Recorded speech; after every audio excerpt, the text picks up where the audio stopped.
Hello, my friends. Yes, it is the time. This is what you've been waiting for. With me today is Mr. Adam Wickens. Hello, Adam. Hey, Bill, thanks for having me. How you doing over there? I'm great, great. It's a balmy 53 degrees in this kitchen right now, so I'm ready to start cooking. All right. Now, what is it you're wearing? How are you? It's obvious you're trying to win this by what you're wearing. Okay, give us This a is twist. my this is a Canadian outfit, so I've got my Canadian pickle hat on. Obviously, it's very sunny outside. We have this sun. I don't know if you guys see that in December where you're from, Yeah, but I where I'm saw from, we that. What the don't. heck? Yeah, so you guys lent it to us, and then I have my apron that I'm ready to ho in. So I feel pretty confident about this baking competition. I have some tricks up my sleeve, and it's gonna be a fun afternoon for you, I guess. All right. Well, first, just give you everybody who's here an idea of what you're here for. Adam and I are here to talk about. We'll talk about YouTube. That's officially what we're supposed to be doing, but we're Mm-hmm. really baking pickle lemonade shortbread cookies. And neither Adam nor I are very good in the kitchen, and I just figured out what zest was, so this will be fun. And me, I got myself a new apron, complete with the tools of the trade. Okay. Oh, that's right. Oh, I see we're escalating. All right. That's Okay. right. We're good. It's down. Gonna I'm put some feeling I'm power grating tools the in there. pickle down now. Okay. Hold on. Let me get. All right. Here we go. All right. We're good. Yeah. All right. Yeah. I got the There we same go. machine. All right. Yep. That's looking pretty good. Yep. So, okay, folks, it's time that we start figuring this out. And the first part is going to be the most interesting. So, to make these shortbread cookies, we first got to prepare dill relish. Now, to give everybody an idea of what's going on, we've got this relish, and what we've got to do is we've got to squeeze all the juice out of it, and we're going to be using that juice later. So, Adam, you got to keep the juice that we squeeze out of this. I don't mean to make a fool of myself 3 minutes into the stream, but I did get the email from you that said that we had to make dill pickle relish, but it said nothing about actual relish. Was there supposed to be actual relish? Because if there's not, I have dill pickle juice and a lot of it. Okay, well, we're going to use dill pickle juice for it. Also, Bill, I just learned how to read English. We were taught in Canadian how to read, so this is a new language for me, and I'm trying to figure this out. So I'm glad that you're dictating this because I don't even exactly know how to proceed. Oh, yeah, and I am actually reading this just for my benefit to figure this out. So, Also, yeah. Bill, is this going to melt my igloo? When I turn the stove on, am I still going to have a house to sleep in tonight with my wife and my newborn son? No, This it is a shouldn't concern of mine. because the oven keeps in the heat. Oh, So okay. you should be fine. And besides, the igloos work because I think it's because you melt the inside. We don't teach science here in Canada, so that's perfect. I'm glad you could tell that to me. So now I figured out how it works. All right. Well, so you don't have relish here? No, there was no relish in the recipe that you sent me, Bill. I did learn enough English to learn that. Well, but I do have entire jars of pickles. So if okay. I could hold on, wait. I might actually have relish. No, that's pesto. That's not going to work. But I do have pickles. Well, how about this? How Okay. about you get a bunch of those pickles and you mash them up. I can do that. I can do that. We need a quarter cup of mashed up pickles. I can definitely do that for you. I have a hammer. I need a wood and a pickle made of a cucumber. All right. So let's see. Hello, everybody in the chat. I'm just going to say hello to everybody. All right, who is this? Turts and Herps is stalking. Apparently, I gave Turts and Herps a dirty look because they came to Animal Con dressed as you. That makes sense. That's Abigail Margaret. She's one of my #1 fans. She's at work right now, so don't tell her boss. But okay. Yes, you probably did give her a dirty look, as did Dan the Turtle Man. But she dressed up as Dan the Turtle Man the next year. So if you're rude enough to her, Bill, she'll probably dress up as you for AnimalCon this year. I don't remember anybody dressed as you. How does anybody dress as you? I remember quite vividly, actually, because I walked up to a podium where I was supposed to be the moderator, and there was somebody who looked exactly like me.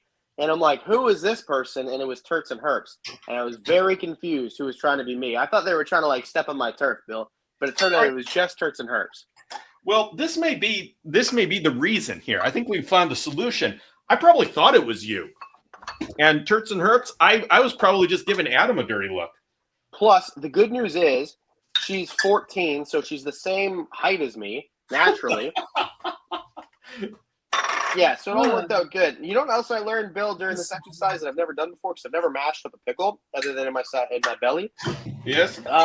One pickle doesn't have very much relish to squeeze out of it, but I am doing my best. Well, I think you just get a pickle, you just crush it up, and crush up enough to fill up. What did I say?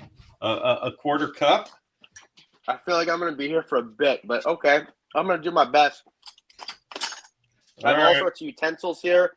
I feel pretty confident about this. I'm just basically taking the flesh out of these pickles.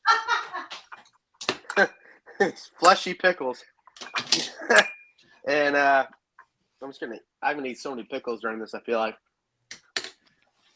All right, folks back home, this is probably going to get crazy. I have no idea how well this is going to work. Did you read anything about pickles in this recipe? No. Hey. What? I'm going to check to see what I sent you. Because that would be... So far, and this much relish. Oh, it's all spilling that I made. All right. It tastes pretty good so far. I'm gonna clean up. I'm gonna clean up as we go because I heard that if you clean up as we go, oh, that's not fair. It's good for you. This is Canadian paper towel made of Canadian trees. We're a carbon neutral country. We have hipty dipties out there watching, and all right, I'm gonna get another pickle. Is this enough relish, you think?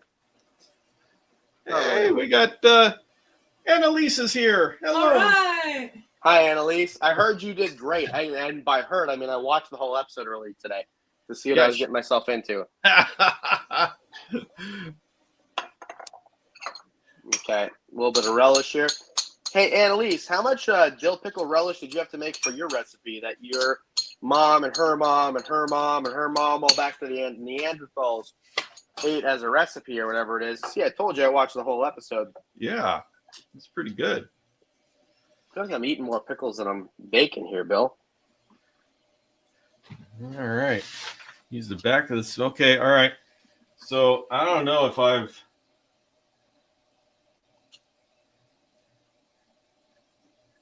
What? Although I think we are kind of pioneering things here. I feel like a pioneer. Because I don't know that anybody knows what the heck we're doing. I feel like most people who hear dill pickle relish turn the channel immediately. So thanks all of you for being here.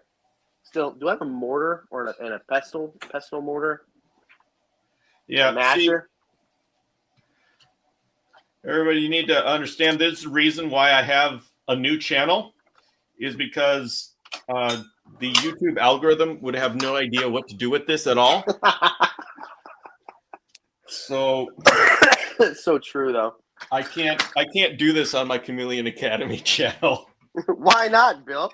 Your chameleon people don't. Oh, I have a garlic masher. This will make great relish, I think. Oh, okay. We're gonna find out. Oh, it's just all kind of dripping through. Oh yeah, right. This is good relish maker. Well, this is all right, everybody. This actually is. Let's see, Renee. Oh my gosh, This is Renee. Renee has always been on my side. Bill, I love you, but Adam is my first and number one reptile man. Nice. Thanks, Renee. Appreciate man. you. Oh darn.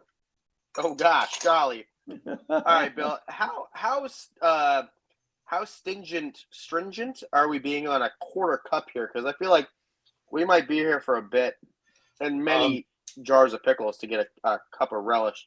Yeah, I don't think we have to be stringent at all. Oh, okay.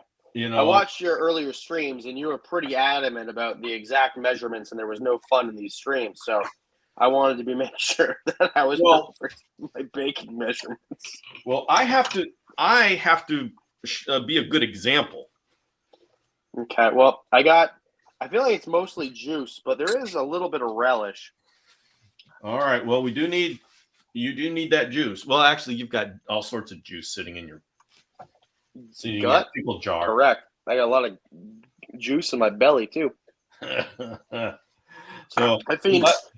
I wanted to tell you, Bill, I find this whole recipe very jarring, and got a little Canadian humor going on here. Yeah.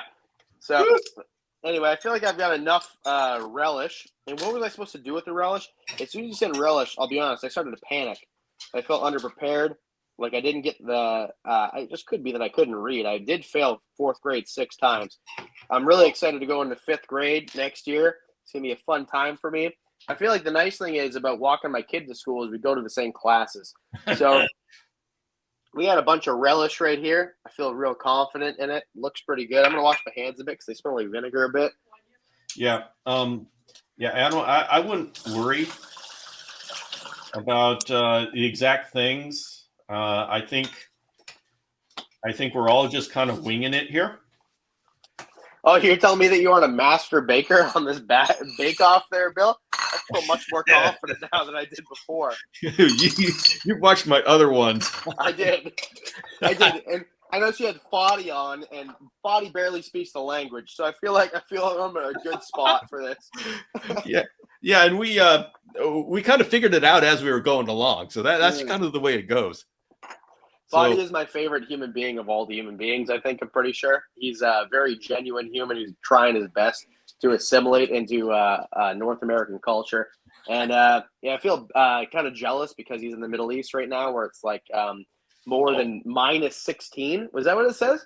Minus 16. Yeah. Oh, yeah, that's right. I saw that. Oh, I thought he was Northeast Canada. No, he's in the Middle East. Middle East. Yeah, he's in Jordan right now, I'm pretty sure. And it's minus 16? No, here it's minus 16. There it's plus 16. Oh, I know this because he sent me a screenshot earlier of him in a t-shirt. So, all right. Did you get the point where it says zest from 1 lemon? Yes, I did get that. I can get 1 lemon. I have one of those. All right, everybody, we're gonna zest a lemon, and this is us. Now, everybody here, this is officially a YouTube Q&A. So if you guys actually want to ask questions about YouTube, you go ahead and put it in, and I will read for us. And I say, okay, Adam, it's time to try your zesting skills. All right. I was told not to use a cheese grater. I was told to use a garlic masher instead. So I don't know if this shocks you at all, Bill, but I don't usually zest lemons for anything that I make. And by anything that I make, I mean I don't make anything because I got married this year, and boy, does she cook good. So I'm going to try my best to zest this lemon. I feel like there's not a lot of zest coming up. I think I'm using a cheese grater. Yeah, I'm using a cheese grater too now, Bill. That did not work very good at all.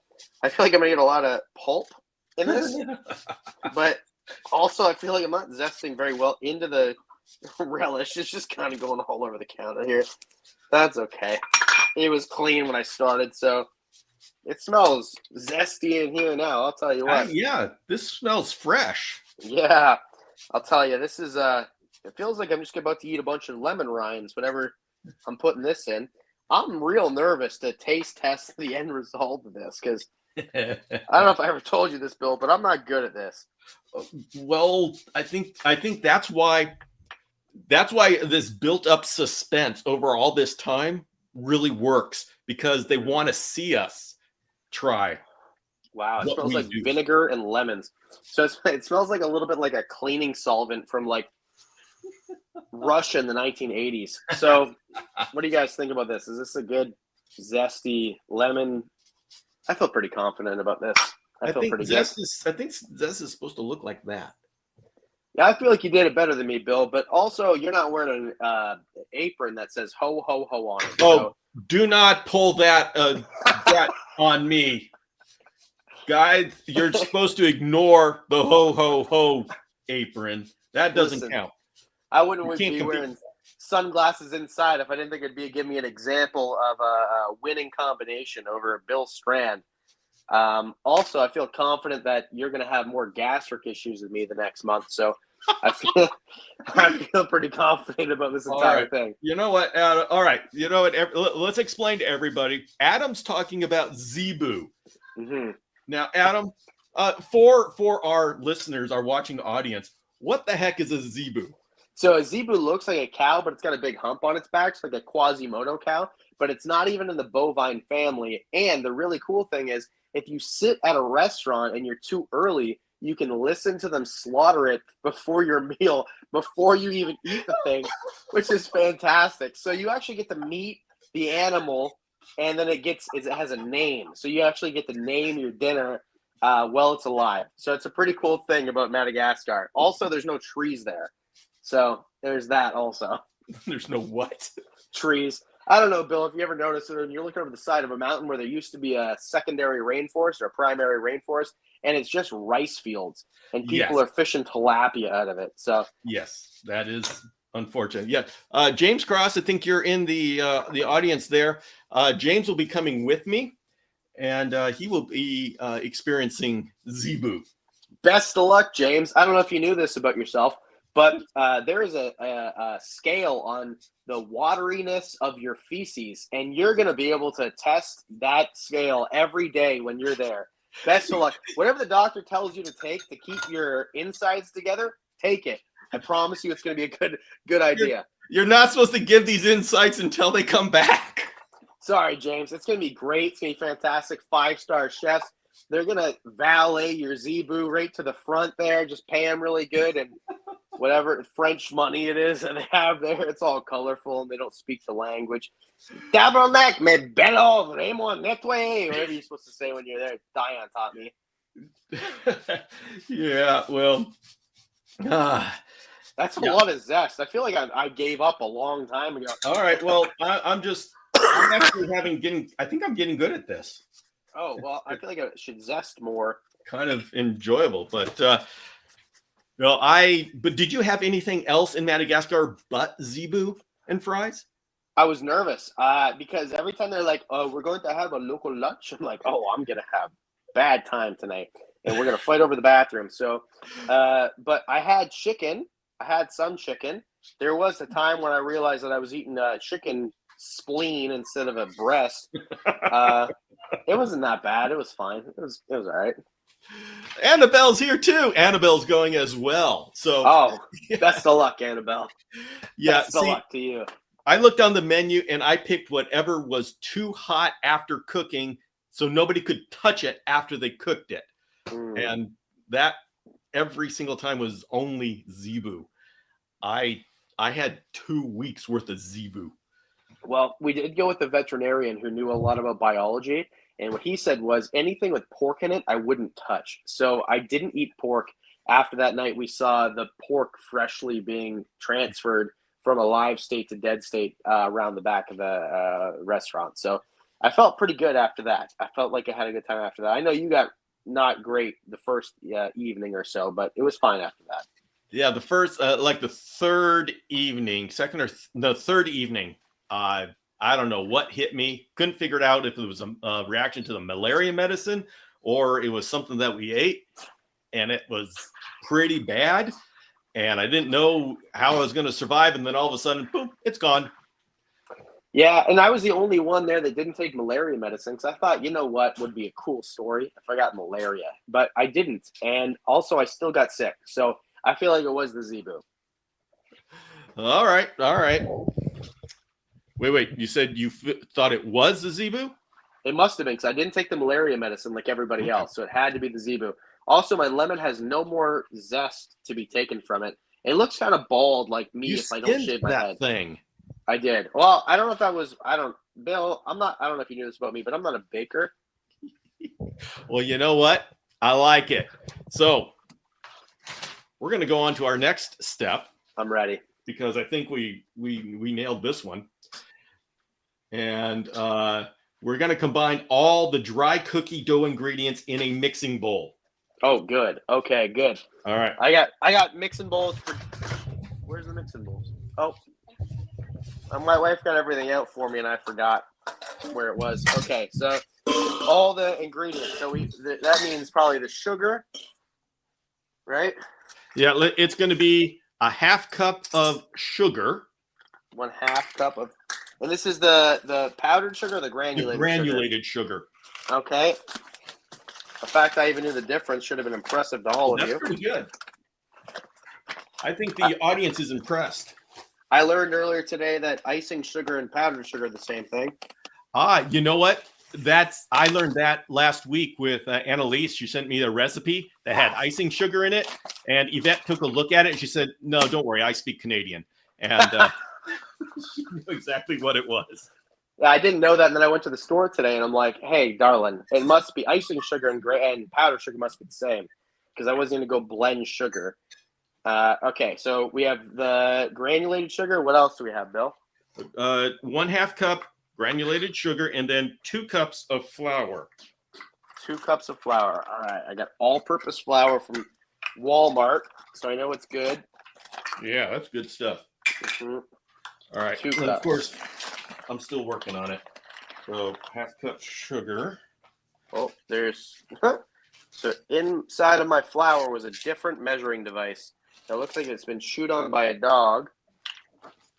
Might have a little earthy flavor to it, this one. Something that came up that was really important. Mm-hmm. Pause and Grow TV says, "Did you know Oreos are flame retardant?" I did, because I watched that same TikTok that you watched earlier today. Wait a minute. What does this mean? So there was a TikTok or a reel earlier today where this guy takes his butane torch and he torches Oreos for certain lengths of time, and none of them can bust at all. Oh, well, I guess that's good to know. I'm not sure how I will use that in the future, but I know how. I'm going to make my house out of Oreos because it never gets warm enough here to melt chocolate. So therefore, it's going to be safe.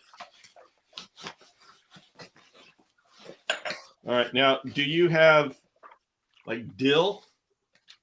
Boy, do I. I bought dill.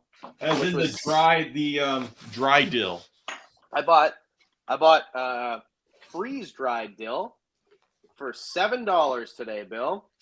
All right. How much dill do I put in? Give me a second here. Why? Oh, that smells dilly. Woo. Yeah, a quarter teaspoon dry dill. Nice. I got a 1/4 teaspoon right on the top here. I'm gonna add a little bit extra. Well, it says 1/4 to 1/2, so you can like have. Oh, we're gonna do 1/2 and a bit. I want mine to be extra dilly. I did have a little Christmas gathering earlier before this and explain to all these regular, normal people what I was about to do, and they all looked at me like I was insane. So I might as well add a little bit of extra dill. And I told them I was going to save them some of these cookies, and all of them told me, please don't. So I made these all by myself. You know, I hear this is actually pretty good. I believe you. I'm also going to drink Canada Dry ginger ale with a little bit of dill in it for this entire episode. Well, that's pretty cool. Mm-hmm. Okay, so now that you've got your dry ingredients, we have to combine them. How do you do that? I've never baked before. Well, you just mix it. Like if you got a mixer, you can mix it in, or you just got a spatula, you can do it. What about a whisk? Yeah, that'll work. Bill's using a mixer. He's cheating. I'm doing it like a pilgrim in the 1800s, Bill. I really feel married to this recipe now. Yeah, and right about, and I said that very confidently, even though I have no idea if I'm using the mixer correctly. But the comments should be rolling in if I am incorrect. You look like a guy who knows how to use a mixer, Bill. I feel like you should feel very confident about this. Have you invited Dion to do this yet, by the way? I have not. I am. I will probably talk to him in February about doing that because I'm going to be taking a break because I'm going to Madagascar. So wait, so you're not going to do a Zebu Bake Off? Is that what you're trying to say? That's what I'm going to work on. But see, Dion came on for my my season finale. Oh, I watched. I'm aware. I watched. Oh, okay. So, I try not to like be imposing on my friends too much too soon. And so I'll wait until February and then maybe he'll say, okay, yeah, that wasn't so bad. I'll talk to that guy. Dion seems like he'd be good at baking. He seems like very analytical and like thinks a lot. I don't do those things. I think you're correct. Mm-hmm. Okay, so once you've combined all the dry ingredients and you mix them, you've got to put in the zest and the relish that you made. Okay, this is where I feel like it goes off the rails for me because I don't know if I have the right. Yeah. All right. Okay. We'll find out. Going in. And do I mix it after that? I feel like it's going to need a lot more liquid. I guess we're supposed to be stirring it in. I feel like this is going to need a lot more liquid to do anything. Well, we're going to be throwing in a little bit. We're going to be throwing in some butter and vanilla. I say as if that means anything and will make a difference. It might. I don't know. My vanilla, you're going to like it. I got it straight from Madagascar. Well, I got it from the grocery store, but it says Madagascar on the pouch, so it must be real. Yeah, I used all the vanilla that I brought back from Madagascar. Yeah, I don't know if you know this about me, Bill, but I've been to Madagascar. I tell everybody I know. Yeah. So everybody, Adam was in Madagascar. Hey, I did a presentation on Madagascar in my Saturday Live, and showed the picture of you introducing Madagascar children to Snapchat filters. That was so much fun. That was a really good time. That was one of my favorite things to do in Madagascar. That was my favorite memory. That was so awesome. Those kids were just loving it. Yeah, I felt good about myself after that. I felt like I showed them something that they're going to be able to tell their friends about at school. So, okay, I mixed it all together. We got people telling me, Bill, you don't need your KitchenAid mixer on maximum velocity. You see, I've got a lot of lifelines here.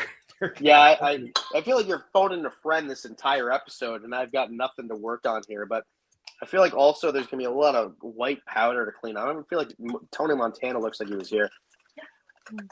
All right. So now we got to add in the butter and the vanilla. All right, butter. And so that's a cup of butter. My sticks are half a cup. Okay, so half a cup. I don't know, Amy. I'm going to put it on some pretty high velocity for this. We'll see how that works. All right, so half a cup. Holy cow! No.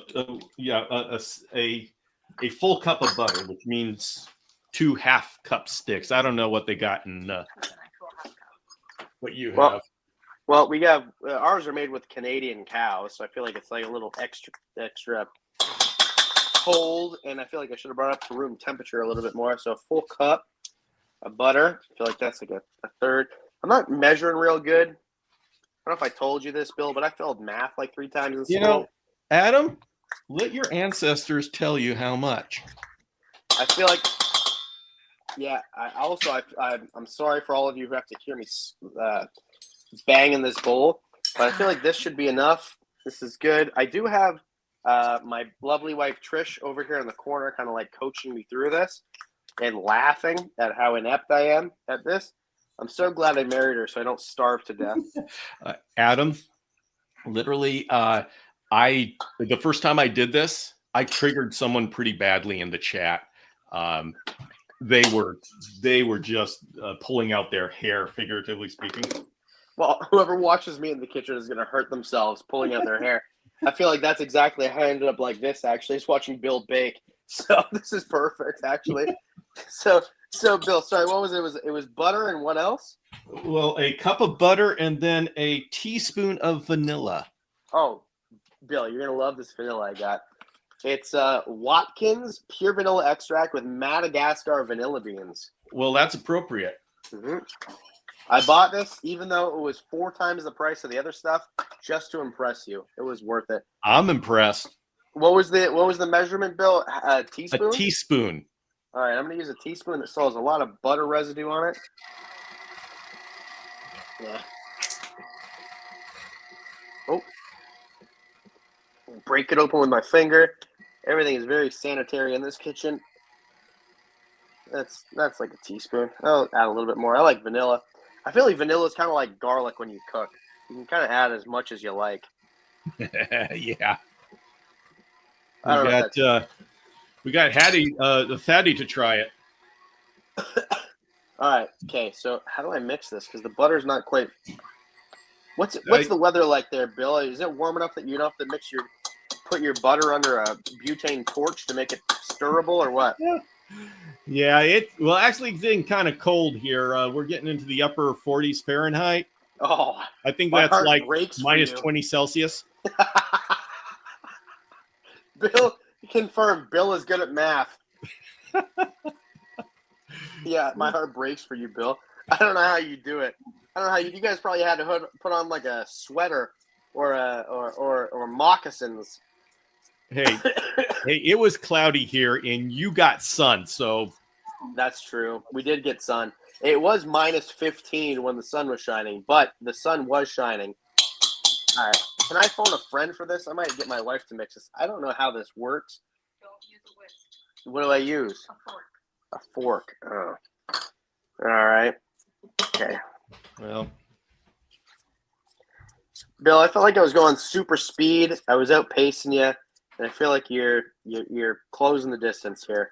Now this is a bake-off race, but well, actually, Adam, all of that mixing, the butter was just stuck to the mixer, so it was just going round and round and not mixing. That's what I was doing with this whisk too. So apparently, let's see. Somebody thinks the whisk is not a good idea. Guys, he's using a whisk. Help. Who said that? Was it my wife commenting from the other room? Who is Twix? Yep, that's my wife.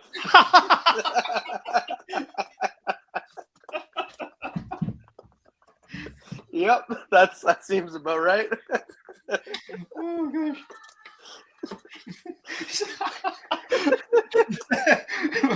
I love it.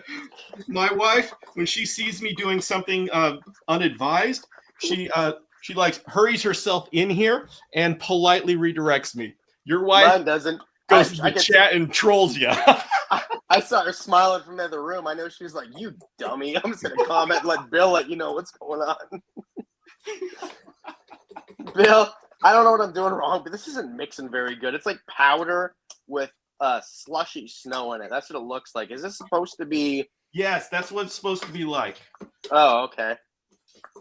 And, is there more liquid going to this or no? Happened to me before. Oh. Now we do have to get it mixed though. So I just keep working it. All right. Keep working it. I should have bought a KitchenAid mixer just for this.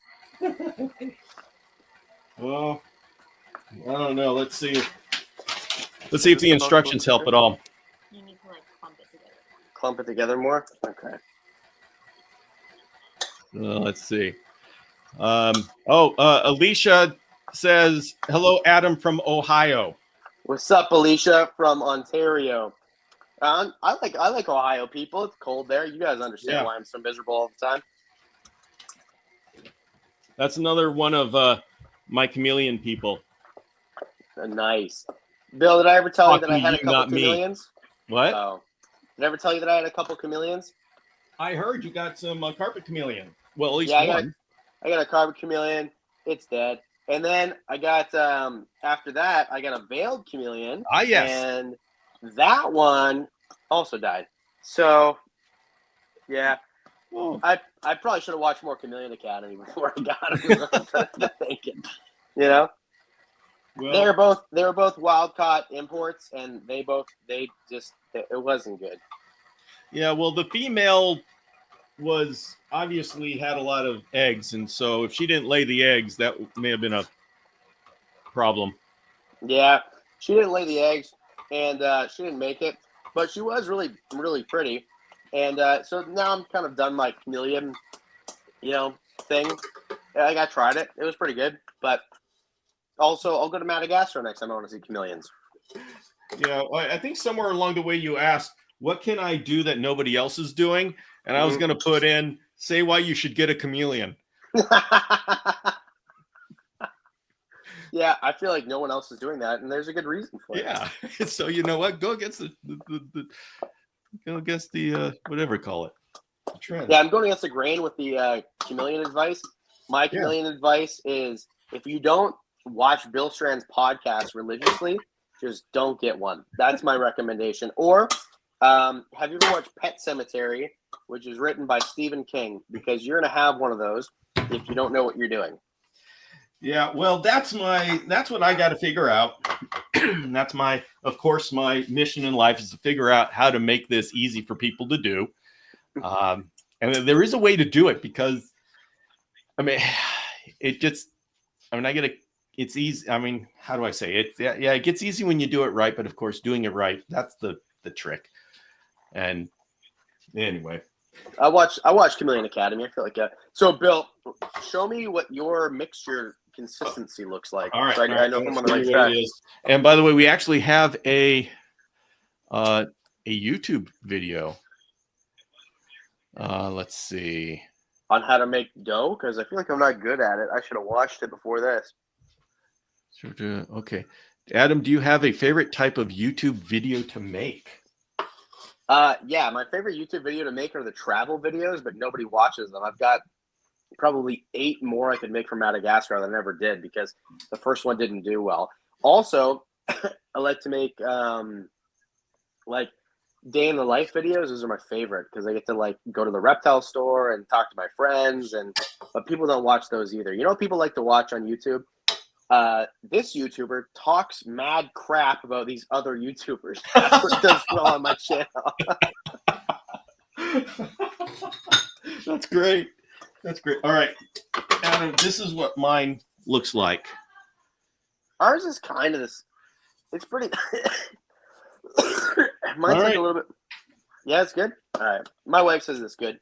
All right. In that case, we're good. Let's put it in the refrigerator, I guess, or even the freezer.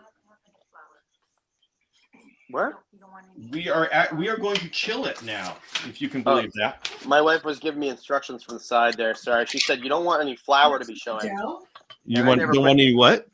Flour to be showing, but I never put any flowers in this in the first place. So I'm gonna put this in the fridge if that's what you recommend. That's good. Oh, Yvette says the dough is good. Yeah, What it says. mine, Yvette? Is that good? Oh, look at his. How does that look? Wait, let me see.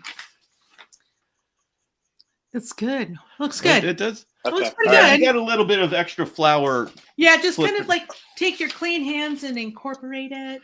Yeah, You know, maybe. Use your hands. Mix it? Okay. All right, I'll mix it. Yeah, you got it. I'm not afraid to mix it. I threw the fork on the floor. I was so excited about it, actually. Use those muscles.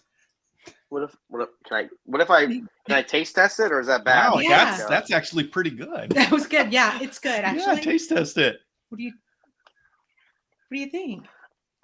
Tastes like a cookie that needs to be put in the oven. That's what it tastes like. What about that? That's great. It's great. Is that good? All Looks good. right. Oh, there's a lot on the floor now. Okay. Yeah, I should have used my hands the entire time because that actually made all the difference in the world. Aquatic Moose is here. All Aquatic right. moose. So, Bill, Yeah, did you know what moose's number one predator is, Bill? The moose? Yeah, moose. I'm gonna guess the bear, Oh, no. but Hold on. I'm gonna get this. it wouldn't be a fun question if that was the answer. Wolverine? An orca. A killer Orca? whale. Oh my Yep. goodness, you serious? So moose Yep. go swimming? Yep, and that's why aquatic moose. When I saw that on your live stream before, I thought it was so funny because I'm like, I bet Bill doesn't even know that moose can dive to depths of over 20 meters to get their food, and when they do, their number one adversary is a killer whale. So Shamu, Wow. not good for moose. Oh, that is very cool. Okay, let's put this in the. We're gonna put this in the. I'm just gonna oh. wrap it up. We're gonna wrap this up in Some wrap, just some cause. saran wrap. Oh, were you supposed to do that? I just put it in the bowl in the fridge. I don't know. Right. I don't know. I didn't Well- last time, but I'm also cleaning up sugar off the floor now. So I'm cleaning as people who are voting. I'm cleaning as I go. hey You can guys, do the bowl. what the heck? I'm doing. You weren't supposed to give me all the answers before the show, Bill, but you did. Well, now while we're doing this, we can get to questions after. So your dough is in the refrigerator? It's in the refrigerator. Yep. Okay, so now we're going to have to. Oh no, we just have to talk for half an hour. Ask me. So Okay, so do you have a question, or shall I ask? I was going to ask if you had questions about YouTube. I do. I want to know about this new channel of yours. Okay, so I feel like my favorite videos to watch are videos about people making enclosures and like natural bioactive enclosures. I love those. And yeah, I love those. Like Dr. Plants is like one of my favorite channels, like Tara Green, all these channels. So I'm like, I could make videos like that, but I can't put them on Wickens Wicked Reptiles because Wickens Wicked Reptiles is like some dumb Canadian bald guy screaming at the camera, and that doesn't really work. So my new channel is more of like a faceless build channel where I talk about isopods and other stuff. Okay. And just for all the people out here who actually are thinking strategy, why couldn't you do it on Wickens Wicked Reptiles? Because if you need to niche down, I feel like, and not too much. Like I feel like you can niche down to all chameleons and it does okay. And my initial strategy with Wickens Wicked Reptiles, I was going to call it Hognose Hibernaculum and only do videos about hognose snakes. So you can have a brand that is wide enough to incorporate an entire thing. But if then I start making micro terrariums that don't have reptiles in them, it's just not going to work on my channel. And then also I've kind of put myself in a box where people expect top fives. And then this kind of not real smart guy to be screaming nonsense and making jokes and stuttering at a camera. So if then I go and do like these super well edited, high production value videos, it just won't work on my channel. And people are going to watch that and they're going to be like, I want more of this. And then they're going to see, because the videos are going to be like 6 a year. It's going to be very like once every 2 months. They're going to take a lot of time. So then if I do one of those every 2 months, and then in between, there's 8 videos of this guy being like, the top 5 stinkiest reptile poops in the reptile room. They're not going to click subscribe. So it's just going to tank my channel, and it's going to be, people are going to be confused. And for those watching who are doing their own YouTube channel, that's the reason why I have this YouTube channel, is because I cannot do any of this kind of stuff on the Chameleon Academy. Not only will it totally confuse the YouTube algorithm, but anybody who wants the Chameleon Academy videos running across me baking cookies talking about YouTube, they're going to say, what the heck is this? And anybody who is saying, yeah, I want to do a YouTube channel, and this is great information, then they start getting Chameleon videos. This doesn't fit. So, yeah, it's really hard to diversify on a channel, especially once it's established. Yeah, and even if you start, because I get people all the time, I want to do guns and video games and reptiles. I'm like, no, pick one or do 3 channels. Like, it doesn't really work. You kind of have to, because the people who watch the video games aren't going to watch the reptiles and, you know, so on and so forth. So, and even people who do, you know, one specific brand of reptile, then you start making terrariums. It's close, but it's not close enough. So I feel like you have to really figure out how YouTube works and the algorithm, and it's just, you can't do it like that.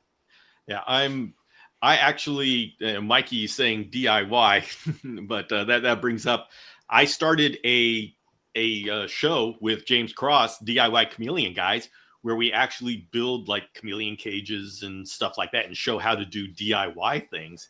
And that is like just on the edge of my channel, because most people, they're actually, I don't really have the beginning chameleon people. I have the intermediate chameleon people. And so it's just on the edge of what they're expecting. Yeah, I feel like it's just a little bit too far out. And with YouTube, it has to be like very niche down, but then also not too much is the other thing too. So it's this little balance. And I feel like starting a new channel, and really what I'm doing is I'm repurposing my Wickens Wicked Reptile Shorts channel for this channel. So I'm going to start off with a little bit of a boost. But yeah, I'm excited to do it. I've got 2 videos filmed, and I just have to edit, and then I've got some more like smaller terrarium stuff I'm going to do too. What's the name of the channel? It's called Moss and Mist, which good luck finding, because I was going to ask when this comes out. It's really live right now because I can hear myself in the next room. Yeah, but it'll start going live the middle of next month. Okay. All right. Well, we will be waiting for that. And yeah, so just thinking about where to take the Chameleon Academy. I love that I got voted for worst YouTubers because I do live sessions.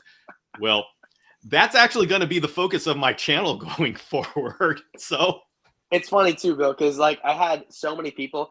I hate this channel because of this. I don't like this channel because of this. Like Duff Does Nature Stuff. I don't know if you met him. You'll probably meet him at Animal Con if you haven't already.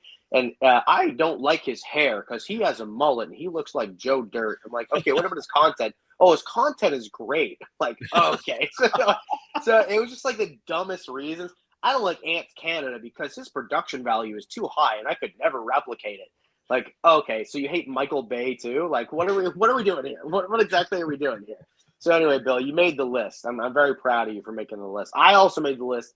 And of the people nominated, mine was in the top 5, my own channel. Wow. Excellent. Excellent. Yeah. I was surprised you came right after me, and I was thinking, yeah, well, I'm in good company here. Yeah, it was a lot of too bald, too short, hurts my neck to talk to him, stuff like that. So it was a lot of things. But it's pretty good. I get to make my own list, which doesn't really happen too often. So I was pretty proud of myself. Well, I mean, just like a progression as to where the lives come from. I'm actually a podcaster, and that's what I did. This is my 10th anniversary, and I'm realizing a little while ago, I realized I have to transition to YouTube. The podcast thing, it just never exploded. And so I have this very core group of dedicated, highly educated people, but I'm not there. There's no algorithm that shops podcasts out to people and say, hey, listen to this. So I had to make a transition to YouTube. And as you can imagine, that's not an easy transition. So, and YouTube, I feel like is like the most unforgiving platform. It's the most difficult one. And like on TikTok, you can be like, go get it. If I had like gun to your head, you have to get 1 million subscribers or followers on something. What would be your options? It would be TikTok first, and then Instagram, and then YouTube. It's so much more difficult, I feel like, and it's long form. I feel like maybe it's different now because they're putting out a lot of short stuff. But long form content is really difficult, and they have this sweet spot where they want you to be about 15 minutes, but not too far off. Yeah, so as a podcaster, it's kind of your best option, but it's still very difficult. Yeah, and it's different. It's a different making a video. It's different than a podcast, because with a podcast, they're sitting down and they want to hear me for half an hour to 45 minutes. They're putting it in. They want to exercise. They want to drive in the car, and they want the show to last for whatever they're doing. Mm-hmm. On YouTube, it's like you have to justify your existence every 15 seconds, or they're going off to the cute cat video.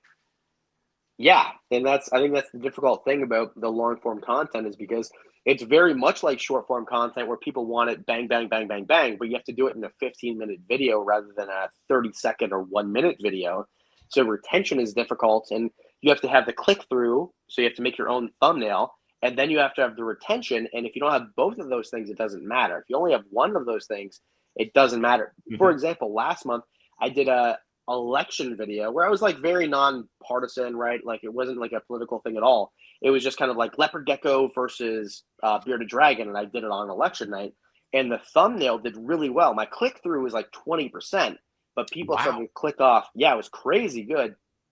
But my audience started to click off around 2 minutes, and then it tanked the video. So my video was number 1 of 10, right? You know, on YouTube, it's like 1 of 10 is good. Yep. And then it tanked to 7 of 10 before the night was over. Okay. Oh yeah, my latest video actually on this channel had this like crazy retention, but so low click-through rate. So yeah, okay, fine. The people who found it tried it, but I'm not really good at thumbnails. That's something I got to work on.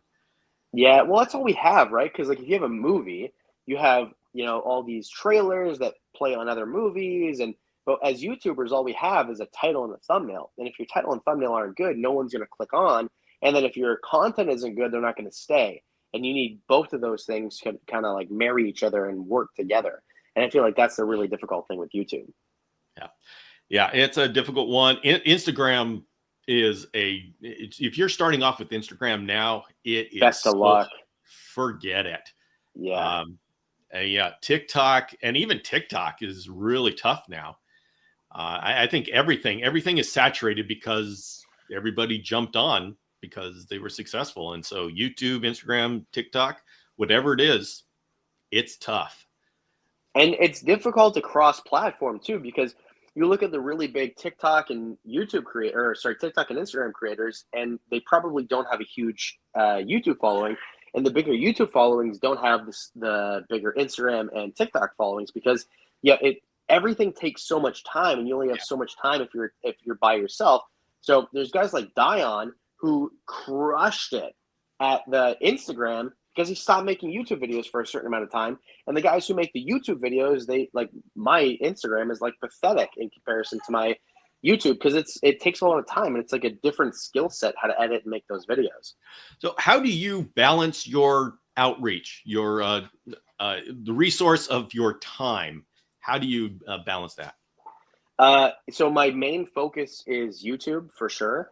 So I put all my effort into that, and then I hate to say like when I have times, I hate when people say that, but when I have time or extra time, or I make time, I do short form stuff. And then now I have a really good partnership with Chewy, and they expect, reels once a week. So I make those, and then I try to make reels that are otherwise. But do you remember Vine from 10 years ago? Yeah. Like Vine. So I was a big Vine 4 guy. years. Yeah, I was a huge Vine guy. Oh, So really? I'm trying to make, like that was my thing. And like I had a pretty good following on Vine. And that was like, I was in my early 20s, and it was fun, and I had nothing to do. So I'm trying to, this year, or like in 2025, my goal is going to be, instead of being like, oh, you get a minute on, who cares? I'm going to try to make very short, fun content on Instagram, and that's going to be my new focus. Okay. All right. Well, good luck on that. Yeah, I don't know how it's going to work, but it's going to be fun for me to do. The thing, I like to try different things. And by the way, everybody, this is not the recipe for success. This is a recipe for failure. I always try new things, and I love how creative I am, and I love how I use the tools in ways that people don't expect. And so I'm there alone thinking what a genius I am. Nobody else is there thinking that, but so everybody don't do what I do. But yeah, it's annoying to me that the best way for success is to do what everybody else is doing. And that's just, I can't stand that. Well, it's super boring too, because like the fun part is doing what you want to do and what you think is going to be new and innovative and like what speaks to yourself. But then you kind of have to put in the Mr. Beast or whoever else in order to make the formula actually work. So it almost feels like now YouTube gravitates towards a certain group of creators, or like the way they create, rather than people create what YouTube pushes. So I feel like we're kind of at a new point of how to become successful on these platforms. Can you say that again? So I feel like before it was YouTube would gravitate towards whoever is successful. And if you create something that people like, they'll start to push that with the algorithm. And then now they have their creators that they really like, and then whatever they're doing, they push, and whoever mimics that, they push even more. So you kind of have to figure out, with Vine, you can kind of do whatever you want, and then if people like it, you're good. But now the algorithm attaches itself to the formula of other creators, and then the newer creators have to create that formula and then take over with the algorithm. Do you feel trapped in doing top 5 lists? Yes, big time. And I love it because it was successful and I get to, like rear a family doing it. But at the same time, top 5s are kind of like, I did a video at Fluker's Cricket Farm last week, and I can't wait to put up the video. But also, I feel like maybe it's not going to do great because it's not a top 5 formula. It's not like me sitting in my basement. So I kind of pigeonholed myself, I think. Now, do you think that there's any way to avoid that? I mean, yes, be more diverse right away. I found something that worked, and I grabbed a hold of it, and I did it because I knew it was going to grow the channel, and I like doing them a lot of the time, especially. And I just continued to do it, and I didn't continue to diversify because I thought I was going to hurt the channel. And in hindsight, I think that if I did it more sparingly, my channel still would have grew at the same rate, and I would have had less of a pigeonhole of where I'm supposed to be, according to my audience. That's an important insight. But okay, so just doing the devil's advocate thing, why do you think that you would have grown at the same rate if you, say, diversified and had 4 different videos and you did one of those kind of videos every week, every month? Well, I think I probably would have instead of, because I used to do a lot of top 5s back to back. Okay. And when I first started to do them, I thought maybe I should do, because I do Mondays and Thursdays. Mondays is a top 5 or Thursday is a top 5, and the other day is not. Okay. And then I did a bunch of them where it was July 2022, and I'm like, hey, I've done 9 top 5s in a row. So I think that those videos eventually peter themselves out, and I should have kept that content. And I'm not out of content; I can still keep doing them, but I feel like it's kind of boring. And the same reason that I stopped watching like Mojo, what's it called? Watch Mojo, where it's this top 10. The entire thing it's a Canadian channel, but they have 10 million subscribers. And I stopped watching them because it's the same thing over and over. And even though I try to make my videos more diverse, if I put top 5 in the title, I've already noticed that the click-through is less than it used to be because people know my channel and they think they know it's going to be, even if it's very different. All right, we have a question. Mikey Ben saying, any opinions regarding these influencer talent companies preying on young creators looking for instant success? Go ahead, Bill. I want to hear you first. What is influencer talent companies? I don't understand that. I mean, I understand. Do you know? There's a name for them, and I forget what they're called. But someone will put in the comments for sure. So they find someone who has a little bit of success, and they say, we're an agency, kind of like as if you were a musician, and they try to get you to sign with them. And then instead of your Google AdSense coming to you, it goes to them, because they're going to push you. And I kind of did this with Facebook with another company that I then fired, and Foddy does it for me now. But they take your check and they pay you from your check, and then they tell you that they're going to bring your channel up. But really, it's you doing all the work, and they kind of do next to nothing. It's a very predatory scheme. Yeah, it doesn't. That sounds like something that would be a scam, and so yeah. Everybody, I'm going to tell you, this whole thing about instant success, it just drives me crazy when I see videos of how I got 10,000 subscribers in 2 months. And I have talked, through my Reptile Entrepreneur, I interview people all the time about these things. And I got to say, nobody really knows how they got successful. And anybody successful now was built up in a time that's different from now. I mean, my Chameleon Academy channel, I would say it's middling. It's got 26,800 whatever thousand, so it's not a huge channel, but okay, it's more than 10,000. But when I grew that, there were no shorts, there were no lives. It was just a totally different landscape. And so anybody who's now got 1 million followers, chances are they either built up those million followers in a different time where YouTube was different, the trends were different, the tools were different, or else they just got hit by lightning and they shot up and they have no idea what they did. So, And I think that it can be both, because like my channel's not 1 million subscribers or anything, but it's a decent size. And I feel like it was kind of both for me, because my hit by lightning was COVID happened, and then people stayed at home and my channel blew up.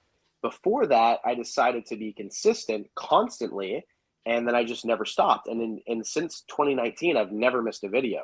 So I think it was a little bit of both. And to start a new channel now is, I tried to start one last year and it didn't do great. And then I feel like this new one's going to do better. But I feel like it's a lot more difficult than it was 5 or 10 years ago to start a channel. Yeah, too many people got successful, and now we have more people here trying to be successful and, just clogging up the airwaves. I 100% agree. It's much different than it was 5 or 10 years ago. So I'm going against the grain, and on this channel starting next year, I'm going to go into how to start a YouTube channel. But I'm just going to go into how to start a YouTube channel, not talking about success. I'm going to say, all right, so we're going to spend 2 years starting your YouTube channel. And one thing I can talk about is how to create a community. And that's one thing I'll say. I'm very happy about what the community that's surrounded Chameleon Academy. It's not huge, but boy, is it passionate.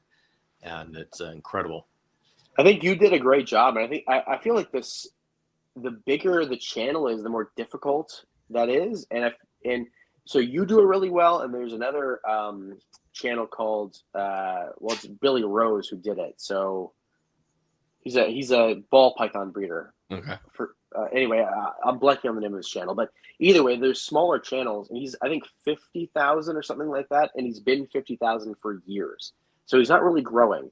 But when I tune into his live streams, Mutation Creation Canada, and when I tune into his lives, he has more people watching than I do, and I have 6 times or 7 times the following. So even if you have big numbers for subscribers, I feel like it doesn't mean anything. Look at someone's views and how much engagement they have, and I think that's the big thing, is engagement.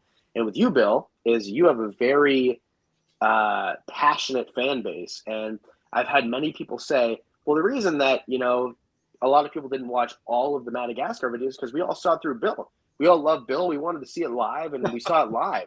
So, and to me, I don't care, whatever it is, what it is. Like, but I feel like people watched you first because you were doing it live and incorporating your audience, and it wasn't like, hey, I've been here and done this. It's I'm here right now and I'm doing this. And I think people really love that. Oh, excellent. That's great to hear. So that was a lot of fun. All right. So yeah, we'll see how this goes as far as 2025. I'm going to be trying to do live sessions, but also have it like a presentation. So doing a live studio audience for a long form video. So we'll see how that works. Of course, it could be just one of those things that Bill does that is really cool and creative. And if it's fun for you, well, that's the thing too, is I think if you try to start a channel for only success and it's not fun for you, it's never going to work. You seem like you're having fun for all these lives and videos that you do. I've had a great time. Yeah, that's all that matters. And what I found is interesting, because I do so many lives on my Chameleon Academy, I got to be careful what kind of shorts I do, because the shorts people don't like lives. And I'm guessing, because I think you're right. I think I can get a lot of subscribers on a short, but every time I do a live, it's like I lose a subscriber. But I will never stop doing lives because I have created such a strong community on the lives, and this community doesn't exist anywhere else. They literally come from different corners. They're not on the internet anywhere else. One of them got a YouTube account just so she could be on my lives. And it's like all of a sudden, it's like a desert. And then when the rains come, all of a sudden a flower comes up. It's like whenever my lives come on, it's just this community coalesces and has fun for an hour and then dissipates and doesn't exist anywhere else. So And I feel like you've done that better post-COVID than anybody else, because during COVID it was really easy to do that. Everybody did it, and you're one of the only channels that continues to do it with a big audience. So, if you're watching this channel, figure out a YouTube strategy. If you want to figure out lives, Bill is the guy to listen to for sure. And I'm gonna let's see, what was I gonna say? Oh yeah, they got so passionate. I literally, it was appropriate for me to create a community platform. So I didn't do the Discord, I didn't do these like Facebook group. I literally got a community platform that now this group exists every day now on this community platform. And I put on a course about microscopic parasites, hunting microscopic chameleon parasites on this course platform, and I'll do more courses on this. And I got to tell you, this is something that I actually didn't expect to happen, and I'm working on trying to figure out how to figure out what happened so I can help other people. But well, you're also likable, and that's the thing too. Is if you watch a program, the reason that you watch Wheel of Fortune for so many years isn't because it's a fun show. You like Pat Sajak for so long, or Jeopardy, same thing, right? So I feel like the host of the channel is really important too. And if you're likable and relatable, people will continue on with that. And I think you do a really good job with that too. And I feel like that's like Dion, Foddy, like there's certain people that they really, really like. And I think that's the thing with the faceless builds that'll really help me, is because I'm kind of a dick. So I feel like it'll do really well because I can be kind of this omnipresence, right? So it's a host thing, and then also how you present the information, and then also you do a lot of work, because going live as much as you do is difficult. And people think, oh well, you don't work a day in your life if you love what you do, but it's still a lot of work. You did a 6-hour live the other day. You went live on yesterday, the day before. You went live today. So it's a lot of commitment too. Yeah. And it's, although it looks like you just sit down and you start talking, it's not that simple. You gotta keep it going for an hour. Well, you gotta keep it going for an hour, but there's also like the prequel to it where you're kind of figuring out how even to be a guest. So you do way more than I do, to be on this. But even to be a guest on a show, you have to do, go to the grocery store, get the right things for the mix. What jokes am I going to tell? Is there pickle puns? But for you, it's you have to put it all together, and you have to do all the like technical stuff too. So it is a lot of work to do what you do. So we us who have done this before, we all very much admire what you do. And if you're just a viewer who's never done this, like Bill is doing the Lord's work here in terms of technical difficulty of doing the lives. Well, Adam, this is what I'm dealing with. The Academy community is one of the greatest things I've ever come across. So happy and proud to be a part of it. A lot of caring people. Well, that seems about right to me. That's exactly what the kind of community that's sprung up, and I am so proud to be part of. So, I mean, it's been a very special thing for this. All right. Alicia's asking, Adam, are you going to Madagascar this time? Not this time. I'll be honest. I'll probably not go to Madagascar ever again. It was a really fun time, but there's so many other places I want to go first. And even places that I've been before that I want to go back to. I've been to Australia. I want to go back again. So Madagascar is a cool place, but I feel like by the time I'm done traveling to the places I've never been to, there might be nothing left in Madagascar. And me, I've already got people signing up for the 2026 trip. So, well, if you're a chameleon guy, there's no better place on earth to go to than Madagascar. And are you going with Patrick again? Yeah. Patrick's amazing. The entire crew, Belita, say hi to Belita for me, even though he doesn't speak English. And I love that entire crew, and it was a really fun time.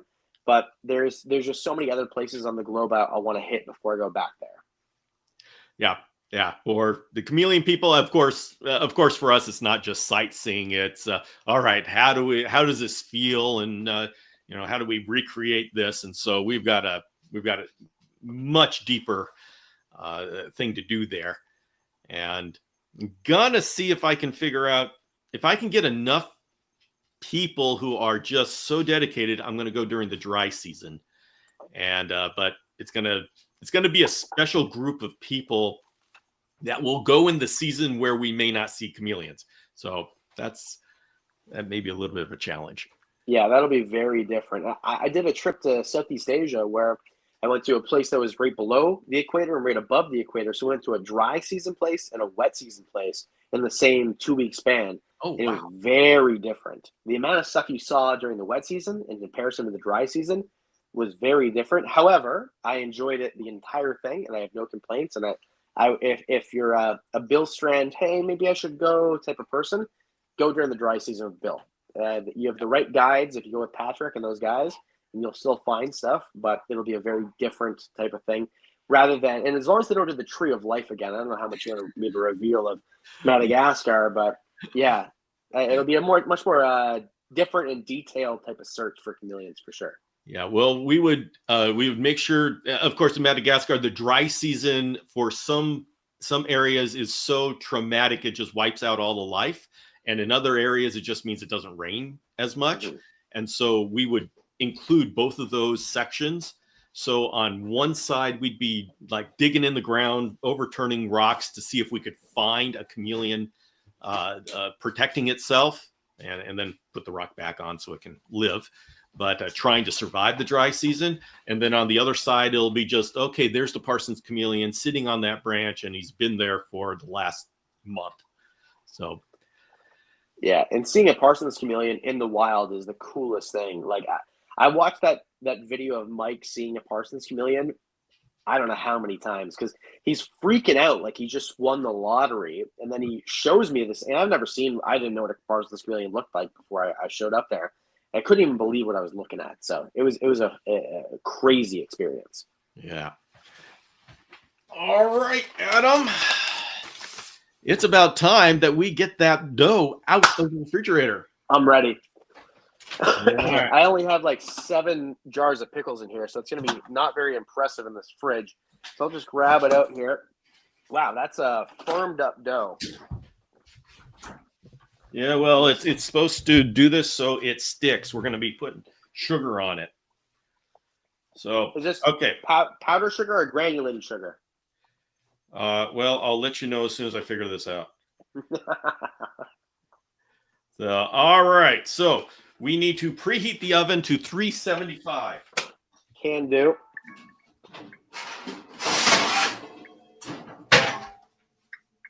And Adam, they make fun of my oven.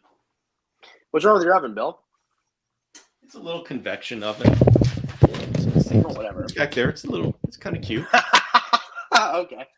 You also have a tile countertop. So, I mean, I feel like you're cooking in a 1970s kitchen. This works. This house, the first part of this house was built in 1910, and it was expanded in 1940, and then expanded again, who knows when, and I expanded it again. So there's a lot of history in this house. Yeah, that's the way of it. Okay. Now we need to combine 1/3 cup of sugar. And if you've got colored sugars in a small plastic baggie. Okay, so I need a plastic baggie for this? Yes. Put Okay. about a tablespoon of each in the plastic bag. Okay. You're gonna roll it in there. Okay, so this is the granulated sugar. okay, so granulated sugar. And how much of it? A 1/3 cup. A third cup. Holy Yeah. cow.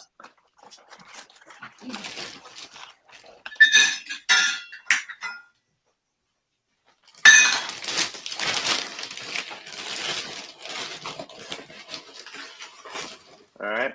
So a 1/3 cup of granulated sugar. And what was the other thing? And yeah, okay. All right, we gotta get this going here. Can't spend life here. All right.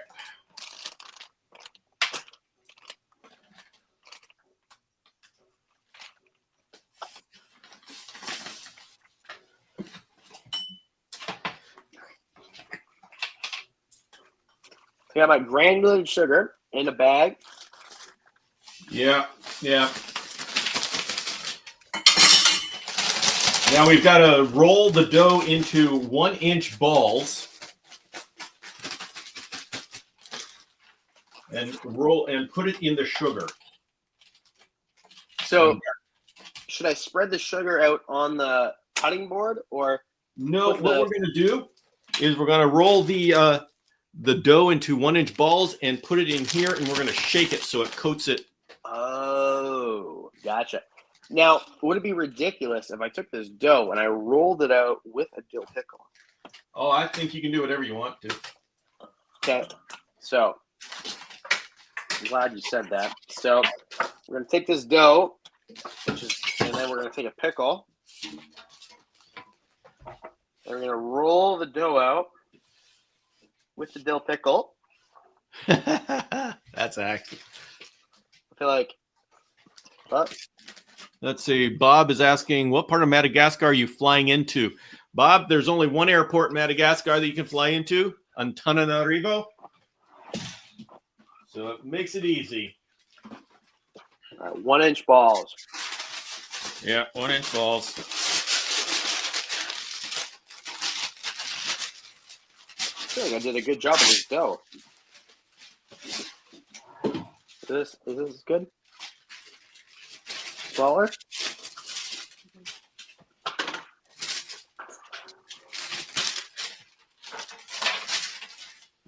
All right. And then do I put it on a baking tray after? Is that how it works?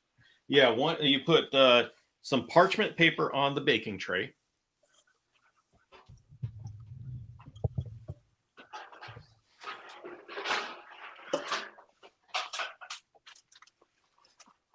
And then, so, hi, Trish. Bill says hi. Hi, Dale. All right. So, Nice. Do I have to spray this or no? no, you're going to put parchment paper on the tray like this. Yeah, I did that. All right, and then you just put the 1-inch balls on the parchment paper. It's a lot of dough. I feel like this is gonna be a lot of balls. Well, you don't have to do all the dough. I'm not going to do all the dough. We don't have time to do all the dough. I'm gonna eat some of the dough. Yes, that is very appropriate. I am just going to do one small tray of this, and then we're going to get this in the oven because we are going to make sure we don't spend all night doing this. Wow, this is not quite a ball. Can we do pancakes? Well, that's okay because after we got it in, we're going to get a glass and we are going to flatten them. Oh, okay. So don't worry about the shape. I feel like these aren't uniform size either, which I feel like they should be. Oh wow, that one's much larger than the other one. Well, that feels. You know what, Adam? If you get these things uniform shape, then I'm sure you are going to get all the points from the audience. If I can figure out how to bake correctly, but without really messing this up, I'm changing careers. I'm gonna start a bakery. You know what? This is kind of fun. It is kind of fun. Also, I feel like this dough is really safe to eat raw, which I might do in between, just to test to make sure it's not poison. I think that's a great idea. I thought Adam was going to use snow instead of sugar. Yeah, Adam, you can't just use whatever white stuff you got laying around. Well, I was going to use some snow, but it's minus 16 outside. So all the snow is literally frozen to whatever surface it's sitting on. Bill, have you ever been in a place where it's minus 16 before?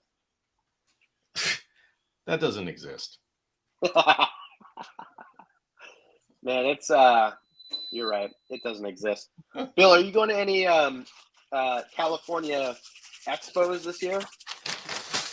I may be going to the ones in summer.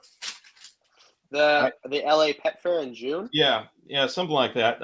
I can't go to Nice. the one that's in January because I'm going to be in Madagascar. All right. Well, I'm going to both, so I hope I see at one of them. Oh, okay. Well, if you're going to the one in June, then I'll definitely go. Nice. I'm going to it's the LA Pet Fair in June. I'll be there. And then Turds and Herps, if she's still watching, the Pomona one in 2 weeks or 3 weeks or whatever it is. I'll be at that one too. Okay. Well, yeah, I would.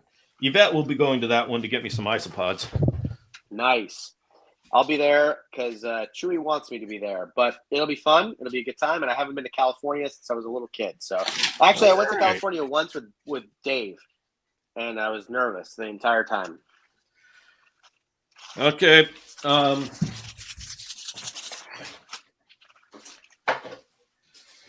Yeah. Once you've got, I don't have a whole lot. You know what?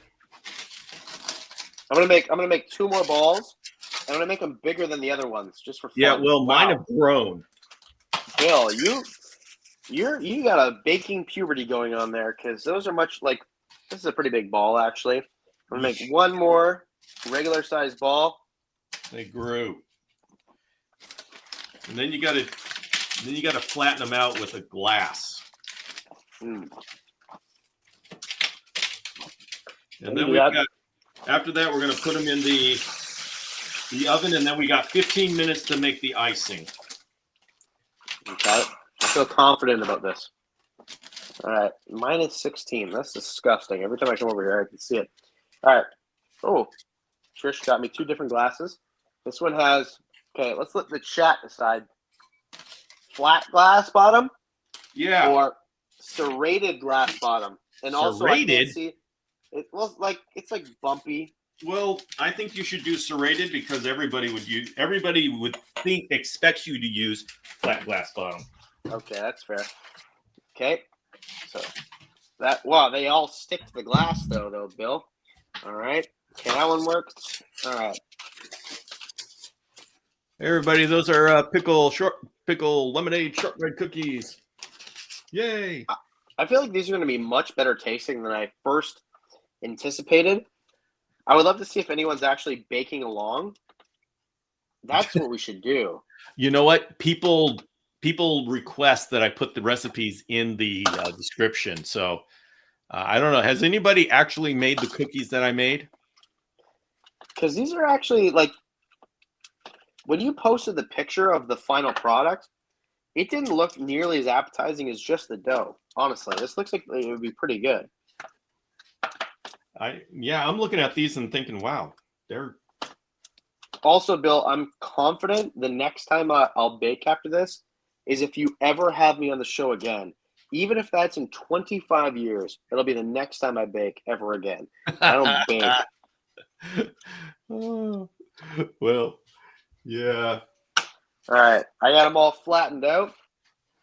Let me know, chat. Is that good? That looks awesome, and I love the serrated stuff. So Nice. So put it in the oven at 375 for 15 minutes. 15 minutes. Set a timer for 15 minutes. All right. I still have a little bit of dough left. I'm just going to chew on it for the entire time we answer questions. All right. I should toss it in the sugar first, though, right? Yes, you should toss it in the sugar, of course. All right. Now we've got to make the icing, and we're almost done. All right. Tell me all about the icing, how it works. That's what I got the powdered sugar for, right? We are going to combine equal parts of lemon and pickle juice in a small bowl. Okay, how much? You got to come. Okay, 4 teaspoons of lemon juice and 4 teaspoons of pickle juice. Okay. Can do. Oh, wait a minute. Did we? In a small bowl. Let me.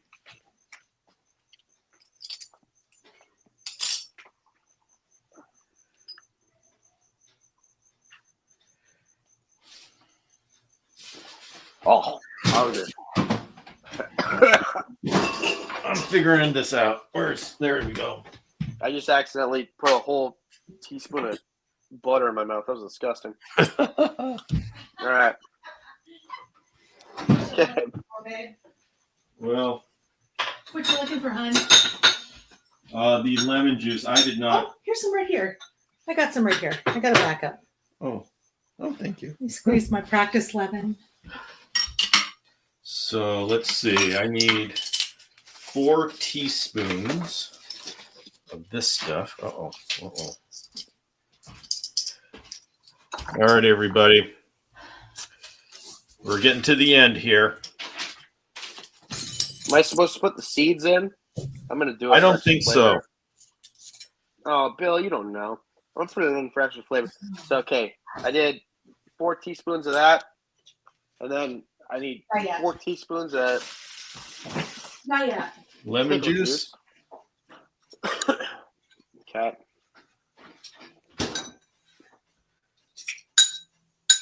One, Oh, man. 2, 3, 4. Okay. No fruit flies. Why not? All right. We want more zest. Okay. So I just zest from a lemon. Did you zest? I zested a lemon over there. So I got to zest another lemon. Sure. I'm a zesting foo. Man, this is a lot of zest. Let me tell you, I'm going to have some naked lemons in my house. Hey, it's the way we do it in California. Ah, I need to go to California. All right. Hello, Two Turtle Tom. Adam, where do your... Okay, Mikey Ben is asking... Yep. Bill's last video about small YouTube channels was great. Adam, your thoughts about watching small channels, and I'll give you a context here. I did a what? I already know. I watched the video. Oh, you did? You suggested to watch small YouTube videos, right? I did, because they're going through. Well, for everybody else, I did a video about how if you want to start start a YouTube channel, that you're going to do better watching the small YouTube channels telling you how to start a YouTube channel instead of the larger ones, because they're going through what you're going to go through right now. There is no magic bullet. There is no secret that anybody has. It's just a grind. So now to you, Adam, for the question. What are your thoughts? I agree. I think that you should watch small YouTube channels. I think that you should do both, though. I think you should watch the big guys who got big fast. So when I was coming up, I watched a lot of Peter McKinnon because he got fat. He got big really quick. Yeah. So when he was a 1 million subscriber channel, he was where I was like the year before. So I think that was important. And then watching small channels, they've already gone through enough. But I would suggest watching small channels who are a little bit bigger than you and have a little bit of success. So, and because they, like Bill said, they're going through the grind right now. They understand what it's like right now. They're not, sifting through emails about how to get, sponsorships and sifting what sponsorships that they want to get. They're spending their time learning how to grow their channel still. So they're still in the thick of it. So I agree 100% with what Bill said in that video. Yeah, I like even between Chameleon Academy and this new channel I've got right here, it's two different mindsets of how to continue to grow and what to do. I'm thinking about two different things on the channels. Like Chameleon Academy, I'm thinking about how do I maintain this community? Where do I push forward with the Chameleon education? Where do I want the community to go? And on this channel, it's just, all right, so how do I get watch hours and subscribers? And it's not about just monetization. I think monetization is a real poor goal to have because you'll get frustrated real quick. It's going to take, if you're just grinding, it's going to take a couple of years if you don't get that lucky strike. But there are features that I don't have access to on this small channel. And I realize this now that I'm a small channel, like I can't put a preview to my live sessions here. I can do that on the Chameleon Academy, and I'm going to start doing it next year. But I can't do that here because I don't have 1,000 subscribers. So subscribers, we call it a vanity metric, but it's how you're judged.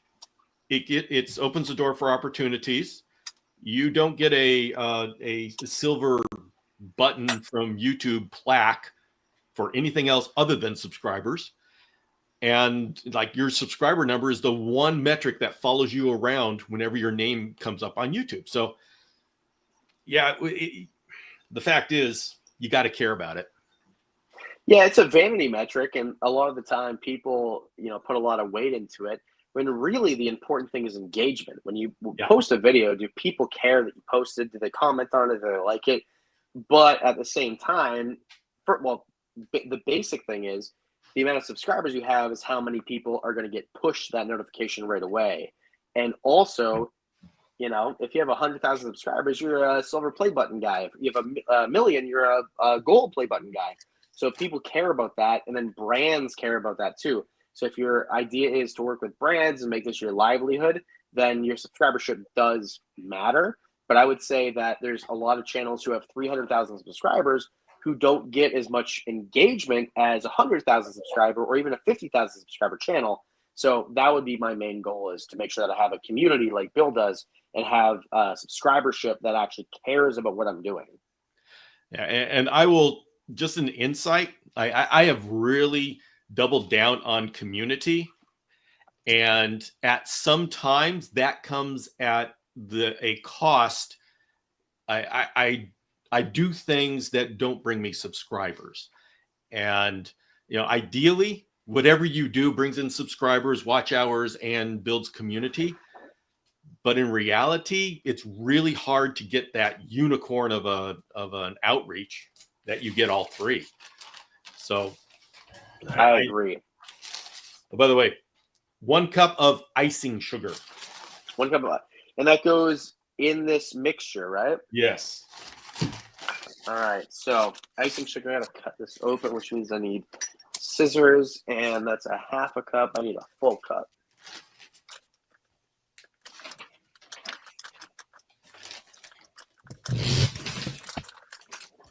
Although I got the idea that you were about to say something. I can't remember, Bill. I'm just so excited to be here and figure out where my cups are, because I had a half. Oh, did I put? Oh, I did put it back in there.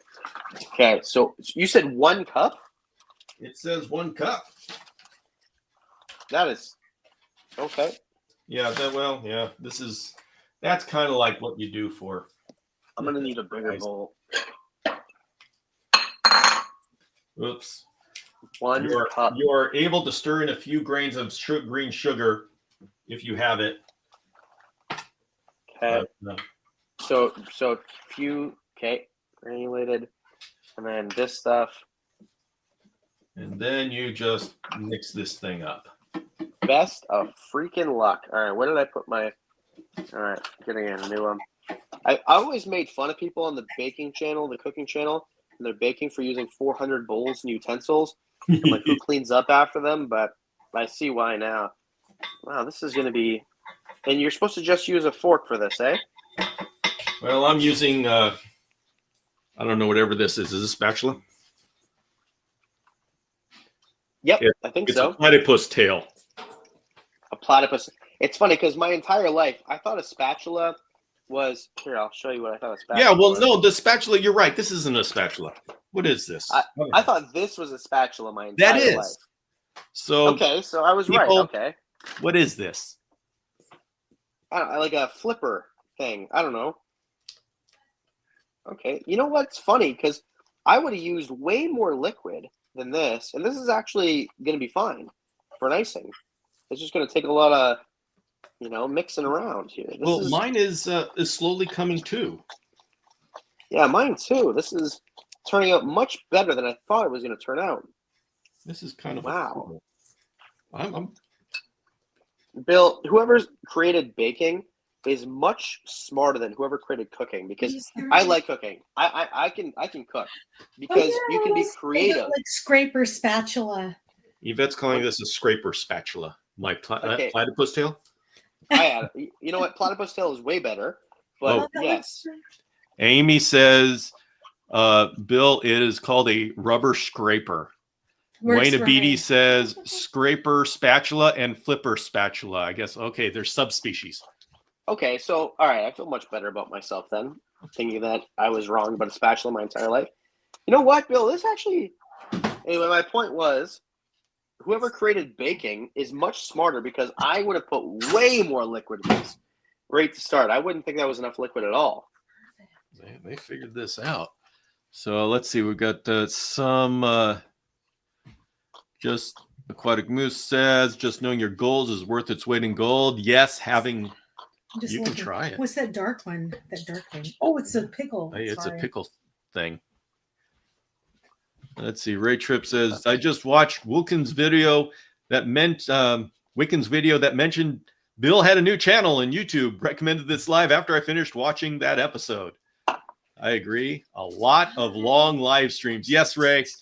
That is where I'm going. It is my podcaster way of dealing with being on YouTube. But nice. Yes. But in reality, really, it's so good. It's a way that I can provide the value that I want to provide. That I'm not. Hey, that looks pretty good. So I'm taking it to the next level next year. As far as how I'm going to be doing lives, I'm really going to dive in and essentially make it my art form and figure out. And by the end of the year, I should have something. I mean, I've already done some pretty good stuff. So anyway, we'll see by the end of the year if this is another one of Bill's grand expeditions or if I'm a genius. Let's see. Two-Troll Tom saying, Adam, have you been able to successfully diversify away from top 10, top list type videos? I don't think he heard the last answer.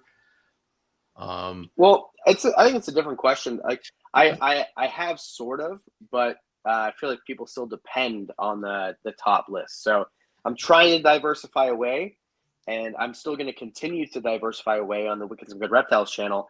I'm just starting another channel which has nothing to do with that whatsoever. So yes, but also they'll still be top fives because that's what people expect, and I am nothing if not a slave to my audience. How does the Discord audience fit in with? I mean, you've got a community on Discord. Yeah, and that morphed. So when I first started the Discord, I was very involved in it, and then I became less and less involved in the Discord, and then now I feel like 50% of the Discord doesn't even know who I am. So really, it's really morphed. Yeah, and then we had an entire restructure of management this year, like a few months ago.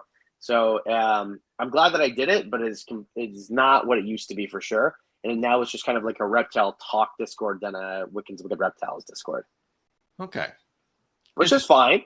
And I'm happy with it. And I like to show up. And then I changed my name so no one knows who I am. And then we just talk about reptiles anonymously. It's pretty fun. So do you, how do you feel about creating community? And I guess we can come at it from a lot of different perspectives, that question, but I'm just going to leave it at that. How do you feel about creating community and how would you do it? So it's important, and I feel like you do it better than me. So, and so does Dion and Billy Rose, and I'm not the best at it for sure, but I think it's important because people like to know who they're talking to and not like have a leader, but like have someone who creates that community that they're part of. So I don't have advice on how to start it. I feel like you'd be a much better person to ask than me. Oh yeah, well, I'm going to be this channel that we've got here, this new channel.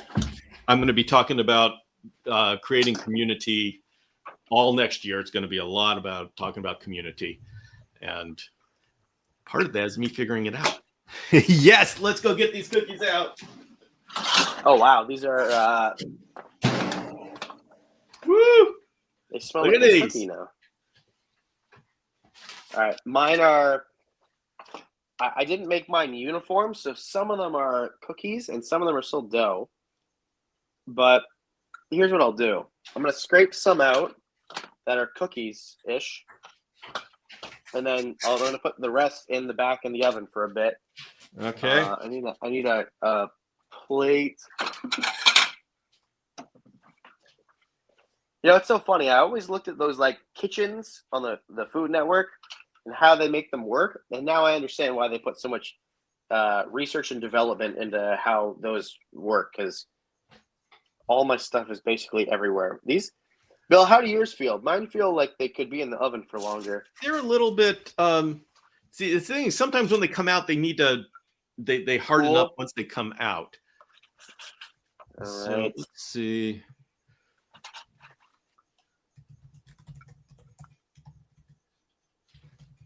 All right.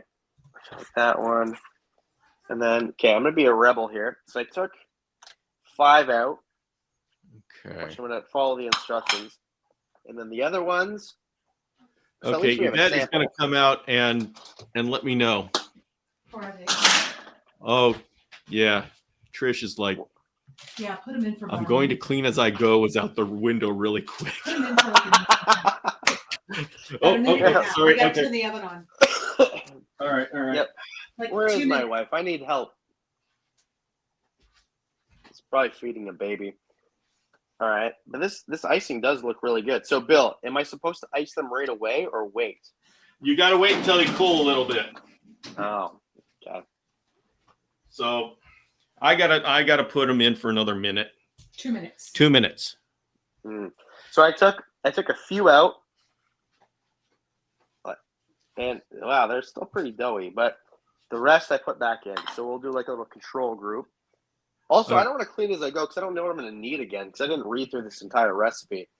Oh, I'm trying to hold it all together. So forget it. I'm doing my let's best. See. We got people asking about informal history. Yeah, so I started this channel called Informal History in January. I'm going to do it in seasons. So I'm going to go February through October. So it'll restart in February, but I stopped making videos for it this October. So I didn't give up on it. I'm just taking a break and then doing it kind of in seasons the way that your favorite, like Survivor or Big Brother would be. All right. Which I don't know if that works on YouTube, but I'm trying it because, first of all, the channel didn't do that great. Second of all, not that fun to make those videos. Thirdly, really fun to research the videos, but you kind of go down a rabbit hole and then they take forever to make. Yeah, I was thinking, how much time do you spend on each of those videos? Way more. And also because I paid an editor to, like, Matt really helped me with this channel. So it costs me like $1,200 a month to make the videos, and I made $200 off YouTube to make. So I'm like negative $1,000 a month to make the videos. So it's kind of like, it doesn't really make sense. So next year I'm really gonna have to put my own time into it and make it make sense to make the videos. And what was your motivation? What's your purpose for making that channel? Making reptile videos is really fun, but I wanted to make something that had a broader audience and more people could enjoy. And I really like history. When I find something on TikTok and it's like, did you know how Santa Claus was invented or something silly like that? I'll spend 3 hours just reading about it. I get like, this compulsive personality about certain things, or I'll watch a video like Captain Phillips and then I'll have to read for like 10 hours about how the movie was made and the actual story. So I wanted to make like a channel about, deep dives. All right. So question that I'm very interested in, how do you manage, and you're bringing in the Moss and Mist. You're going to have 3 channels that you're trying to juggle. And I know just as well, more than anybody, what it's like trying to give attention to diverse channels. What's your plan for surviving? So the Moss and Mist is going to be once every 6 or 8 weeks. So it's going to be, sporadic, the same way that all those channels in that niche do it. So that'll make it a little bit easier because I feel like those videos, I have a little bit of an advantage because I make 2 videos a week and I've been doing that for 6 years. So I know how to make a video and streamline the workflow. I know how to do that with informal history too, but informal history I might make bigger videos once every 2 weeks, and then Wickens and Weird Reptiles will still be twice a week. So the answer is, Bill, sleep is stupid and nobody needs it. And I have a newborn baby who's been training me not to do it. So I feel like sleep is for the weak, and that's how I'll figure this out. Yeah. Sounds great, but unfortunately, I have this channel called Reptile Entrepreneur that I did before. Mhm. And I did a number of episodes about how you got to take care of yourself because you are the most important key to success in the entire operation. And I did a lot of philosophical videos and stuff like that. And my daughter, horrible thing that she is, she listens to those podcasts so she can repeat my advice to everybody else to me. So Yeah.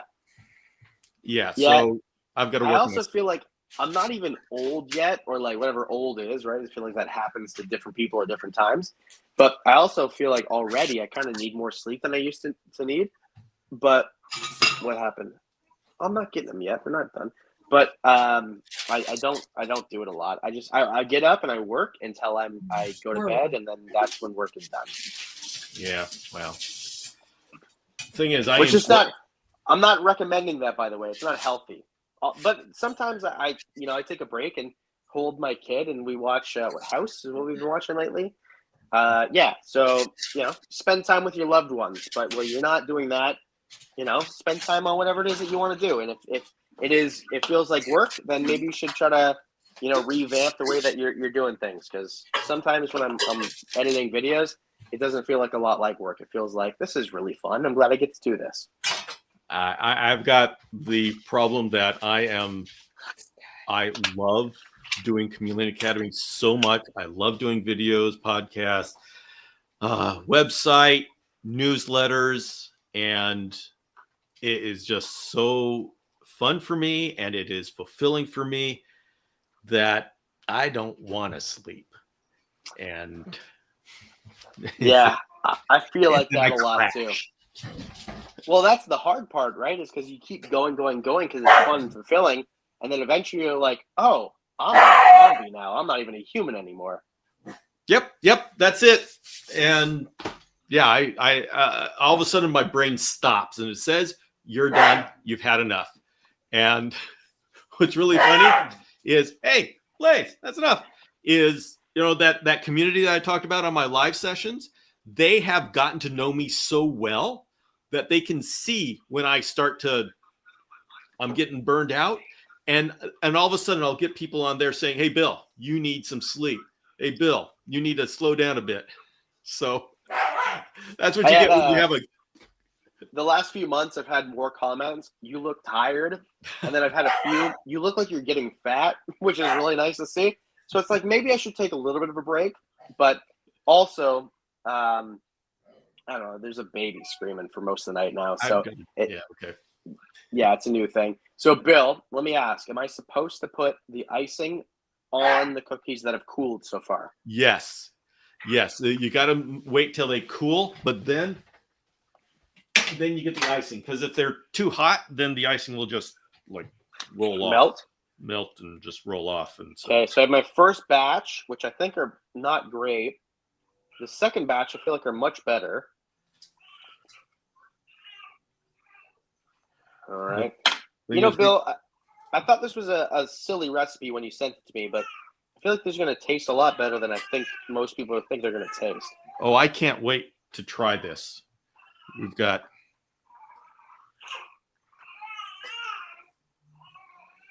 All right. Do you hear the crying baby in the background? Yep. He's just cheering me on. That's right. You got yourself a cheerleading section. Oh, these are, gosh, I can't wait to try them. Yeah, these ones that we put in for a little bit longer, I think, are the winners. Even the giant ones that I made.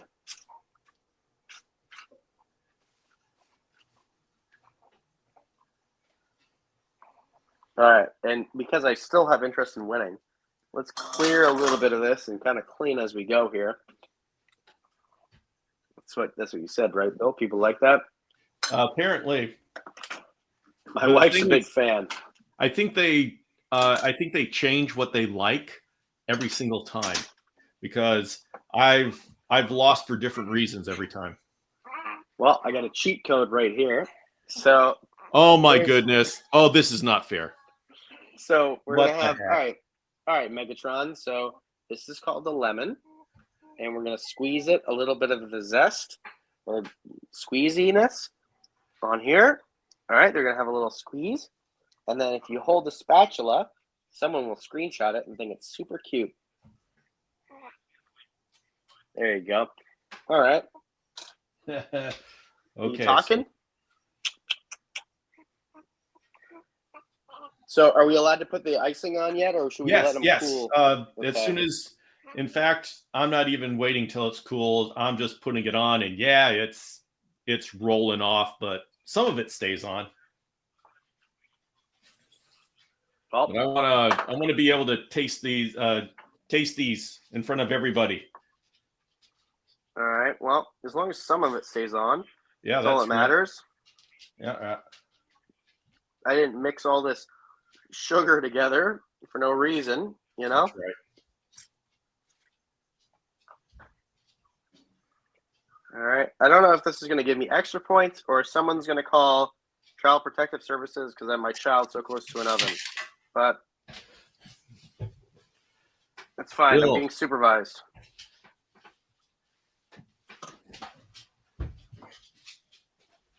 All right, it's the best I can do. All right. I'm going to give this baby back. I feel like the brownie points are done. Here's All right. Vixen. Oh, that's pretty freaking cute too. Where's Flutie? It's the Vixen. This is my Shiba Inu. I got two. That is a cute dog, Bill. There's no way that I could ever even remotely compete with that. I'll hold her. Come here. Uh-oh. Hey, pause and grow. I've turned her. Oh, but he's cute too. Oh my man. goodness. Still cute. What kind has he got? Oh my gosh. It's a Pomeranian Chihuahua. He's He got the 14. red He has no dogs. teeth. Oh, Very all handsome. dogs are wonderful. Very handsome. No teeth, so he can't eat the cookies. All right. Thanks, Blue. Okay. All right, Bill. Are we going to try these or what? We're gonna try them. We're coming to the end as soon as they. All right. I need to show everybody. You need to see what we've got going on here. To do. Really good, Bill. Did you put the little Oops, wrong. sprinkles on them? Oh, There's yes. some sprinkles inside, Okay. but we can put some more sprinkles on. No. Maybe we should put some of the yellow. Okay. It's All right. good. All right, everybody. This is what they look like. All right. We got to do it. Oh, Trish, you should do it too. Carolyn, Trish? I'll get one. Oh, we've all got to do it. Because, I'm going to say that they're delicious. You guys supposed to do You got to that. get on camera. Yeah. All right, we ready? Ready? 1, 2, try them. Oh, they're good. Mmm. Those are the best dill cookies you're ever going to make, for sure. What does he say? I like them. I'm liking them. Take a bite. Ugh. I'm glad we made a lot of them. Not bad. Well, A novelty cookie. they are not going to last long in this house. These are actually pretty good. You know, it's funny. I was telling people I was going to make these, and they told me not to save any for them. And I'm going to remember that because I'm not going to, but they're going to wish I did because these are pretty good. And like the dill is subtle enough that it doesn't overpower. So if I gave these to somebody, they'd have no idea that it was even really dill until they're like, there's something special about these. Yeah. And it's the dill.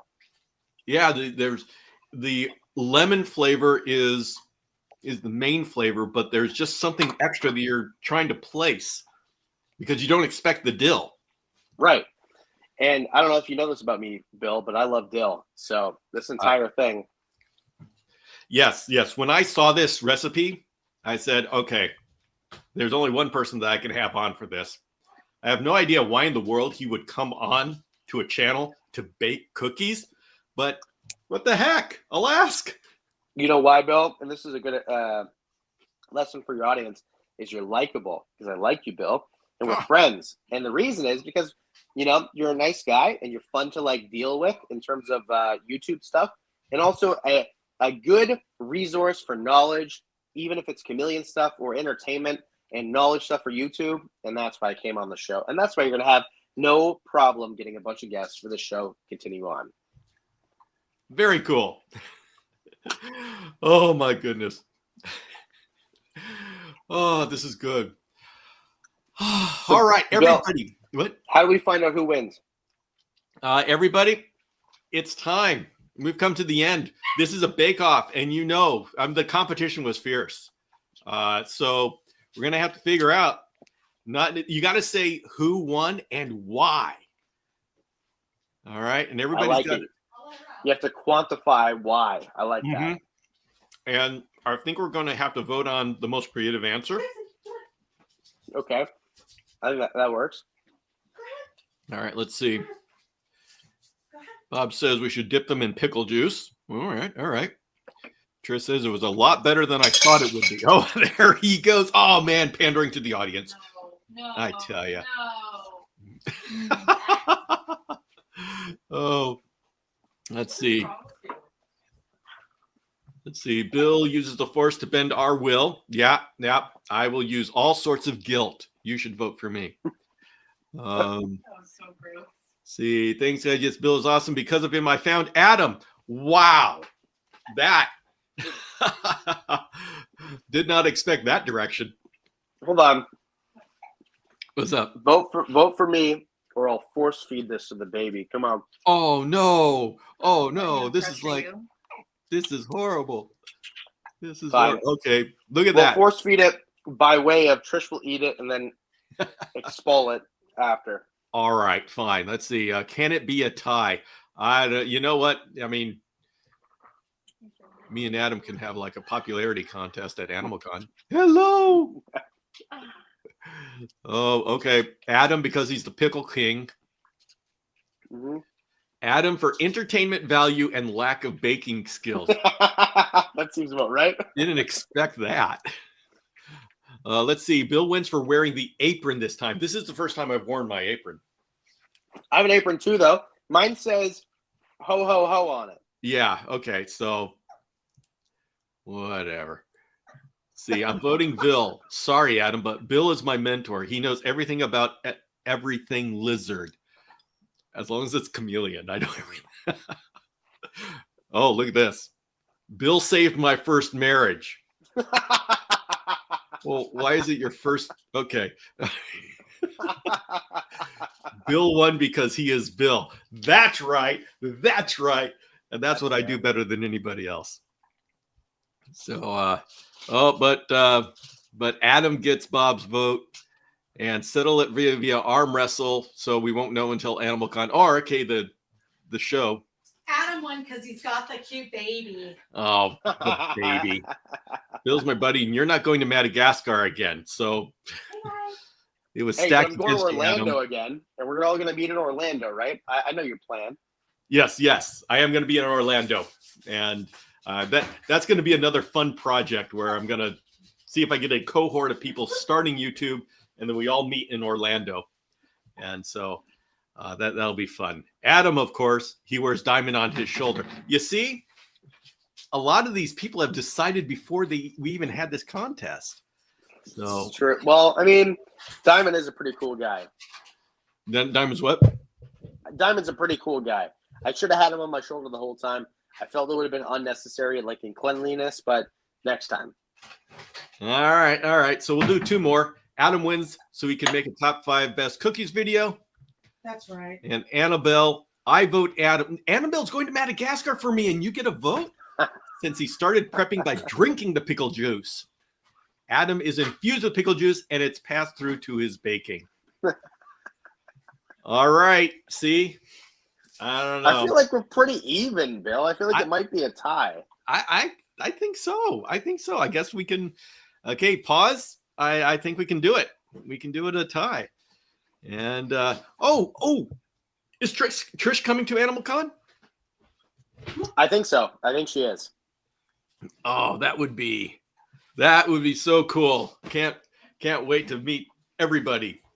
So, all right. Well, you know what, Adam? We're coming to the end here. Do you have anything you'd like to share with this audience? Any words of wisdom? My words of wisdom for the channel about making YouTube videos is consistency.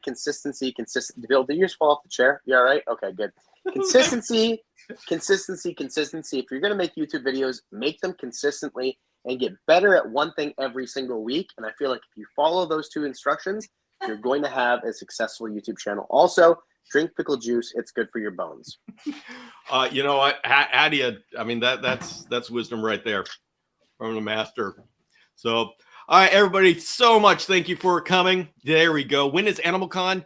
Animal Con 2025 is yet to be determined, but it should be somewhere in the October time frame. September to November, sometime. Yeah, something like that. Who knows? All right, everybody. Thank you very much for joining us here. It was a real fun time. We will see you online somewhere. Bye.